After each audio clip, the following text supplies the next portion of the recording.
Hello बच्चों, हमने पिछले क्लास में मौलिक अधिकारों के पहला अधिकार जो समता का अधिकार था, राइट टू इक्वालिटी के बारे में जाना था, है ना। आज हम लोग दूसरा मौलिक अधिकार के बारे में जानेंगे जो स्वतंत्रता का अधिकार है, यानी कि कोई भी भारत का व्यक्ति नागरिक जो है उसको संविधान के द्वारा स्वतंत्रता की आज़ादी दी गई है ना। वो व्यक्ति स्वतंत्र है, कहीं भी रह सकता है, कुछ भी कर सकता है ना। कुछ भी पहन बोलने की आज़ादी, सब कुछ वो फ्री है ना। लेकिन साथ ही साथ इस चीज़ का ध्यान रखना होगा कि हमारे देश की जो एकता है और अखंडता है वो भंग ना हो, है ना। जो अधिकार तो दिए गए हैं, आप कुछ भी कीजिए, लेकिन ऐसा नहीं कि आप बम बनाइए और देश में फोड़िए, आतंकवादी संगठन से मिलिए। ये सारी चीजें अधिकार जो है आपको संविधान नहीं देता है। वही अधिकार दिया है जो हमारे देश की अखंडता को बरकरार रखता है, जो हमारी देश की सुरक्षा को बचाता है। किसी भी पब्लिक के खिलाफ आप नहीं बोलेंगे, उसके नैतिक मूल्यों का जो है आप जो है अवमूल्यन नहीं करेंगे, या किसी के मोरल वैल्यू को जो है आप गिराने की कोशिश नहीं करेंगे, है ना। या आप राष्ट्रपति के बारे में आप गलियाएंगे तो क्या है, तो राष्ट्रपति का मोरल वैल्यू गिरेगा, है ना। या कोर्ट के खिलाफ आप नहीं जा सकते, आप उसको नहीं बोल सकते हैं। या विदेशी संबंध, मान लीजिए कि कोई किसी देश के राष्ट्रपति आते हैं, है ना, अमेरिका के राष्ट्रपति आते हैं और आप जाके सामने गलियाइएगा, तो इससे क्या होगा, देश का जो है वो नुकसान होगा, देश के सम्मान में कमी आएगी। तो इसलिए जो है इन सारी चीजों को ध्यान में रखकर ही आपको आपकी जो स्वतंत्रता का अधिकार है उसको वो दी गई है। इन सारी चीजों को ध्यान रखना होगा। तो इसमें क्या था, आर्टिकल 19 में जो है ये क्या कहा गया है, आर्टिकल 19 को बैकबोन ऑफ कॉन्स्टिट्यूशन कहा गया है। यानी कि आर्टिकल 19 जो है वो संविधान का रीढ़ है, ठीक है ना। उसमें 7 बातें थी। तो 7 बातें क्या थी, 7 बातों में एक बातों को काट दिया गया, ये प्रॉपर्टी का जो था, प्रॉपर्टी को काट दिया गया, है ना। अब और क्या थी, 6 बातें, वो था फ्रीडम ऑफ एक्सप्रेशन, यानी अभिव्यक्ति की आजादी। हम कुछ भी बोल सकते हैं, है ना। हम अगर मान लीजिए कोई व्यक्ति बोलता है तो पूछ भी सकता है। तो पूछने के लिए संविधान में 2005 में एक जोड़ा गया था आरटीआई एक्ट, है ना, यानी कि राइट टू इंफॉर्मेशन एक्ट 2005 में पूछने के लिए एक एक्ट जोड़ा गया था जिसको सूचना का अधिकार कहते हैं। इससे आप पूछ सकते हैं। आपको अभिव्यक्ति की आजादी है, आप मौन रख सकते हैं। या मीडिया की आजादी है ना, मीडिया कहीं भी जा सकता है, किसी से भी कुछ भी कर सकता है ना। साथ ही साथ आप किसी का भी पुतला बना के फूंक सकते हैं, चाहे वो प्रधानमंत्री और राष्ट्रपति, किसी का भी आप पुतला फूंक सकते हैं। यह आपको अभिव्यक्ति की आजादी आर्टिकल 19 देता है। उसके बाद आप कहीं भी जा सकते हैं, जाते हैं तो वहां पे अपने देश का झंडा फहरा सकते हैं। ये आपको अभिव्यक्ति की आजादी जो है आर्टिकल 19 देता है, ठीक है ना। लेकिन साथ ही साथ इन सारी चीजों को भी ध्यान में रखना होगा, है नहीं कि आपकी ऐसा नहीं कि आप देश की एकता और अखंडता के खिलाफ कुछ बोले, है ना। एकता और अखंडता टूटे, इससे भी जो है आपको अभिव्यक्ति की आजादी इस तरह की नहीं मिलेगी। या देश की सुरक्षा का जब सवाल हो, है ना, देश की सुरक्षा खतरे में आए, तब इस तरह की अभिव्यक्ति की आजादी नहीं मिलेगी। या किसी पब्लिक के खिलाफ उसका जो आप दुर्व्यवहार करते हैं, उसके अधिकारों का शोषण करते हैं, तो इस तरह का अधिकार भी स्वतंत्रता अभिव्यक्ति की आजादी के तहत नहीं मिलेंगे, है ना। इन सारी चीजों को दूसरा क्या था कि जब आप बोलते हैं तो मान लीजिए कि आपको सुनने के लिए लोग आएंगे, तो आप फ्रीडम टू असेंबल पीसफुली, यानी शांति से आप सभा भी कर सकते हैं, है ना। कहीं पे अगर आप सभा करना है तो आप आसानी से कर सकते हैं। आपको सभा करने की आजादी आर्टिकल 19 देता है। उसके बाद तीसरी बात क्या थी कि फ्रीडम टू यूनियन और एसोसिएशन। जब आप सभा कर रहे हैं, आपकी बातें अच्छी लोगों को लगेगी तो लोग आपसे जुड़ेंगे, है ना। आप संगठन भी बना सकते हैं, ऐसा अधिकार जो है आर्टिकल 19 देता है। उसके बाद था फ्रीडम टू मूव, यानी कि इस देश में कहीं भी, है ना, पूरे भारत भर में आप कहीं भी जा सकते हैं, कहीं भी रह सकते हैं। मान लीजिए आपका मन किया कि हम दिल्ली घूमने जाएं, आप 2 महीना 4 महीना घूमें, है ना, और घूमने के बाद जो है मन किया कि नहीं अब दिल्ली में ही बस जाए, तो आर्टिकल 19 के तहत 5वां क्या पॉइंट है कि freedom to reside and settle anywhere in India. India के अंदर जो है आप कहीं भी जाकर निवास कर सकते हैं, बस सकते हैं, घर बना सकते हैं। पहले एक दिक्कत था कि आप जम्मू कश्मीर में जाकर नहीं बस सकते थे, वहाँ जमीन नहीं खरीद सकते थे, लेकिन वो भी चीज़ें खत्म हो गई है। आप जम्मू कश्मीर कहीं भी जाइए, आप रह सकते हैं, ये आपका अधिकार है। उसके बाद था संपत्ति, यानी प्रॉपर्टी का अधिकार। प्रॉपर्टी का अधिकार, मान लीजिए आपने कहीं जाकर जमीन खरीदा है ना, तो वो जो है अब इससे हटा दिया गया है ना, स्वतंत्र, ये अब मौलिक अधिकार से ही हटा दिया गया है, अब इसको कानूनन अधिकार में ला दिया गया है। उसके बाद है व्यापार, यानी कि आप कहीं भी जाकर किसी भी प्रकार के व्यापार को कर सकते हैं, किसी भी बिजनेस को स्टार्ट कर सकते हैं। तो ये था हमारा आर्टिकल 19, ठीक है ना। ये हमारा क्या है, संविधान के लिए बैकबोन के समान है। चलिए अब हम बात करते हैं आर्टिकल 20 का। आर्टिकल 20 क्या कहता है, it right to protection in respect of conviction of offences, यानी कि दोष सिद्धि में संरक्षण, यानी कि कोई व्यक्ति जो है कोई गुनाह कर देता है ना, या कोई गुनाह के आधार पर किसी व्यक्ति को पुलिस गिरफ्तार करती है, तो जब तक कोर्ट के द्वारा जो है गुनाह सिद्ध नहीं हो जाता है तब तक उसको गुनाहगार नहीं माना जा सकता है। ऐसा हमारा संविधान का आर्टिकल 20 का कहना है ना। यानी मान लीजिए किसी का नौकरी होता है, पड़ोसी जो है उससे जलता है ना, फंसाने के लिए उस पर केस कर दिया, तो उससे भी क्या है, कहा कोर्ट कहती है कि उसको तब तक जो है हम दोषी नहीं मान सकते हैं जब तक उस पर दोष सिद्ध नहीं हो, है ना। तो इसमें 3 चीजें थी। पहला, मान लीजिए कि कोई व्यक्ति जो है 2002 में अपराध किया है और उसका केस अभी चल रहा है ना, किसी का एक हाथ काट दिया है ना।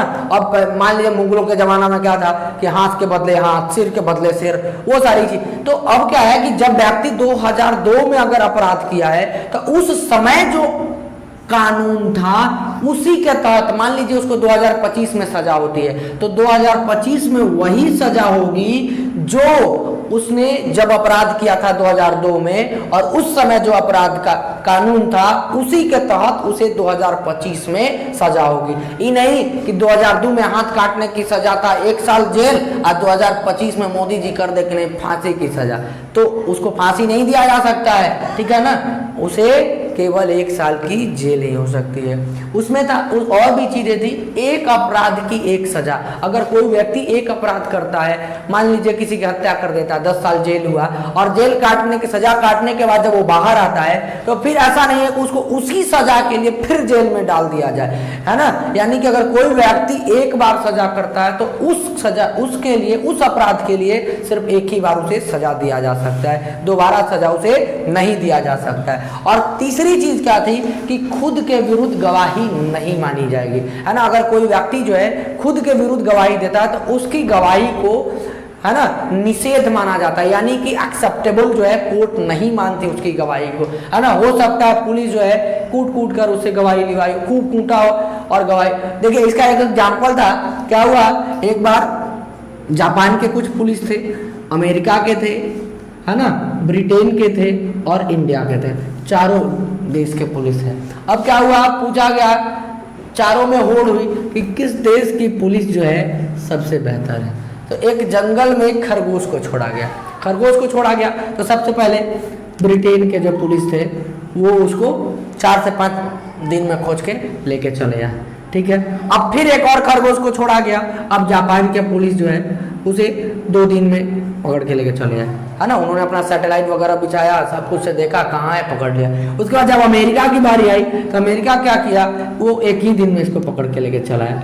लेकिन जब भारत की बारी आई तो खरगोश छोड़ा गया तो भारत के पुलिस गए तो 1 महीना तक आए ही नहीं। अब इन लोग को लगा कि अरे भाई क्या हुआ, ये गया तो कहीं शेर बाघ तो नहीं खा गया, वो जंगल में गए। तो जंगल में क्या देखते हैं कि 2 बांस गड़ी हुई है और बीच दोनों बांसों से लगा हुआ एक और बांस बंधा हुआ है, और उसमें एक जो है इसको सियार को लटका दिया है और डंडा से मार रहा है। अब मार के कह रहा है, 2 को मार रहा है, वो कह रहा है कि कहो कि हम खरगोश हैं, हम खरगोश हैं, हम खरगोश हैं, है ना। तो इस तरह की चीजें जो है, अगर आप कोई अपराधी जो है पुलिस कस्टडी में जाता है तो उसे जबरन जो है कूट के उसे कहा जाता है, कहो कि हम सजा किए हैं, है ना। तो चलिए अब जो है, तो इसीलिए जो कोर्ट कहती है कि किसी भी अपराधी की जो गवाही है वो एक्सेप्टेबल कोर्ट में नहीं मानी जाएगी, उसको एक्सेप्ट नहीं किया जाएगा, है ना। अब है आर्टिकल 21। आर्टिकल 21 क्या कहता है कि लाइफ एंड पर्सनल लिबर्टी, यानी कि लोगों को, भारत के नागरिक को प्राण एवं दैहिक स्वतंत्रता देती है। सबसे पहले क्या है, हम लाइफ के बारे में बात करें, है ना, ये प्राण की बात करेंगे तो ये क्या है कि लाइफ जो है बहुत जरूरी है। तो सबसे पहले इसको पर्यावरण से जोड़ा गया कि अगर लाइफ जरूरी है तो जो रोड पे चल रही है गाड़ियां जिससे काले धुएं निकलते हैं, जो पर्यावरण को नुकसान पहुंचा रहा है, वो व्यक्ति के जीवन को भी प्रभावित करेगा।